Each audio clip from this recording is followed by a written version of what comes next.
ঐতিহাসিক শিৱদৌলৰ সন্মুখত আজি সমবেত হোৱা হাজাৰ হাজাৰ অসমীয়াই এটা কথাই ক'ব খোজে, মোৰ দেশ, মোৰ ভাষা, মোৰ প্ৰাণৰো প্ৰাণ। আৰু ইয়াত অনা অসমীয়াৰ গুণদামী নচলিব, ইয়াত অনা অসমীয়াৰ গুণদামী নচলিব, হয়নে? আমাৰ অসমীয়াৰ ভনী জিমি দাসক ৰাজপথত লৈ চুচৰাই আনি প্ৰহাৰ কৰা হ'ল।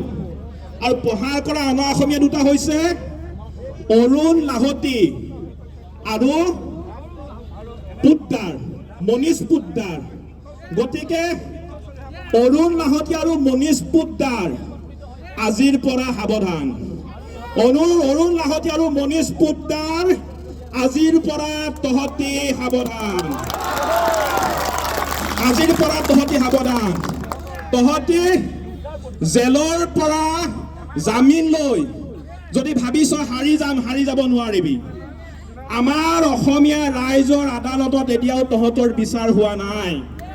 তহঁতি যেতিয়াই জামিন লৈ ওলাবি তেতিয়াই তহঁতৰ পিঠি বহল কৰি দিয়া হ'ব, তহঁতৰ পিঠি তেতিয়া কিন্তু বহল কৰি দিয়া হ'ব। আৰু দুটা মাৰোৱাৰী আছে, এটা বাৰ্গী আৰু এটা অংকুশ কেদিয়া। সেই দুটাই কি আমাৰ অসমীয়া ল'ৰাক জেলত ভৰাই।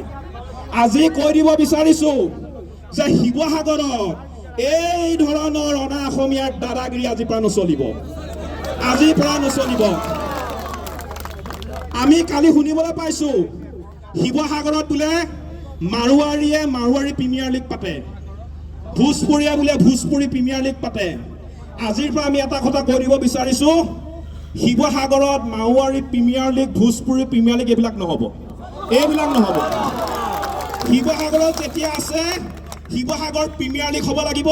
আৰু জাতি, বৰ্ণ, ধৰ্ম, ভাষা নিৰ্বিশেষে প্ৰতিজন শিৱসাগৰবাসীয়ে এই খেলত অংশগ্ৰহণ কৰিব।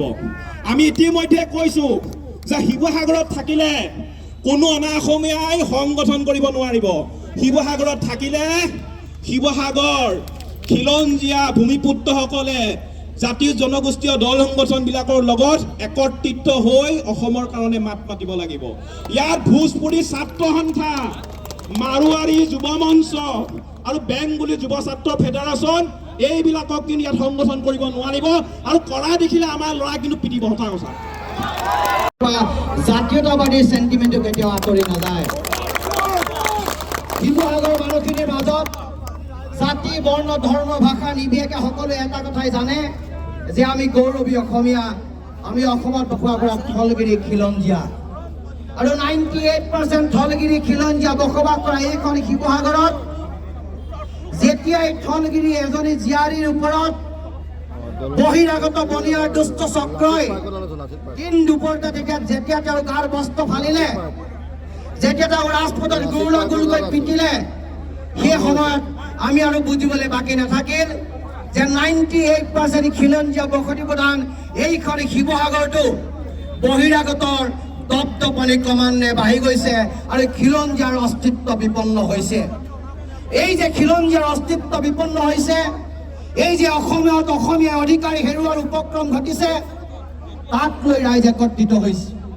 এই একত্ৰিত হোৱা ৰাইজে কোনো কংগ্ৰেছ, কোনো বিজেপি, কোনো ৰাইজৰ দল, কোনো CPI দলক সমৰ্থন কৰি বা এগেইনষ্ট কৰি এই ৰেলী উলিওৱা নাই। আমি ৰেলী এইকাৰণে উলিয়াইছো যে খিলঞ্জীয়াৰ আধিপত্য অসমত অনাদি অনন্ত কালৰ কাৰণে থাকিব লাগিব। এইখন অসমত সম্পদ আমাৰ, অধিকাৰ আমাৰ হ'ব লাগিব। এইখন অসমত বজাৰ আমাৰ, পথাৰ আমাৰ হ'ব লাগিব।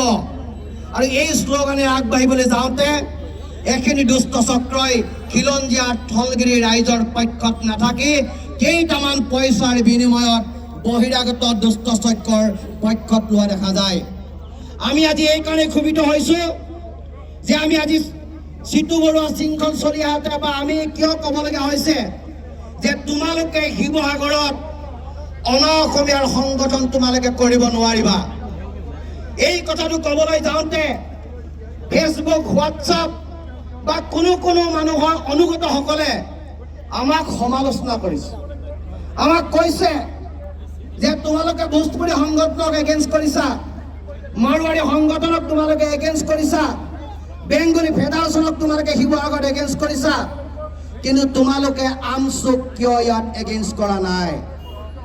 আমি পোনপটীয়াকৈ সেইসকল বদনৰূপী অসমীয়াক ক'ব বিচাৰিছোঁ, সেই তোমালোকৰ বিভিন্ন নামধাৰী অনুগতসকল, তোমালোকে এটা কথা স্পষ্টভাৱে কৈ দিয়া যে তোমালোক খিলঞ্জীয়াৰ পক্ষত আছা, ধলগিৰি অসমীয়া ৰাইজৰ পক্ষত আছা, নে তোমালোকে বহিৰাগত বনিয়াৰ পকেটত তোমালোক সোমাই আছা? ইয়াত আমচুৰ কথা নাহে, ইয়াত বিচ্ছিন্নতাবাদী শক্তিৰ কথা নাহে।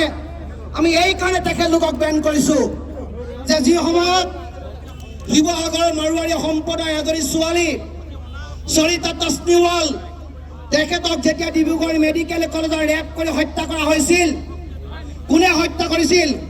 এজন অসমীয়াৰ যুৱক, এজন অসমীয়া ডক্টৰে তেখেতক ৰেপ কৰি হত্যা কৰিছিল।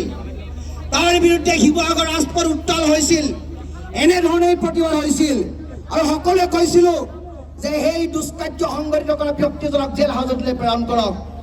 সেই সময়ত আমি সাম্প্ৰদায়িক কথা বতৰা ভবা নাছিলোঁ, সেই সময়ত আমি জনগোষ্ঠীয় চিন্তা চেতনাৰ মাজত আবদ্ধ থকা নাছিলোঁ। আমি কৈছিলোঁ যে সৰিতা তছনিৱাল এজনী অসমীয়া মনৰ ছোৱালী। সৰিতা তছনিৱালৰ পৰিয়াল আজি শ শ বছৰ ধৰি শিৱসাগৰত আছে। গতিকে তেখেত গৌৰৱী অসমীয়া, গতিকে তেখেতক ন্যায় দিব লাগে, আৰু আমি ন্যায় দিয়াৰ সক্ষম হৈছিলোঁ। আৰু এগৰাকী বিহাৰী সম্প্ৰদায়ৰ ছোৱালী যে ট্ৰেইনত যেতিয়া ৰেপ কৰি হত্যা কৰিছিলে, ৰূপালী হলৰ বেক চাইডে আছিলে, তেতিয়াও আমি ধলগিৰি জনসাধাৰণ গৈ তেখেতৰ ন্যায় পক্ষত থিয় হৈছিলোঁ আৰু কাল্পিকজনক আমি এৰেষ্ট কৰাইছিলোঁ।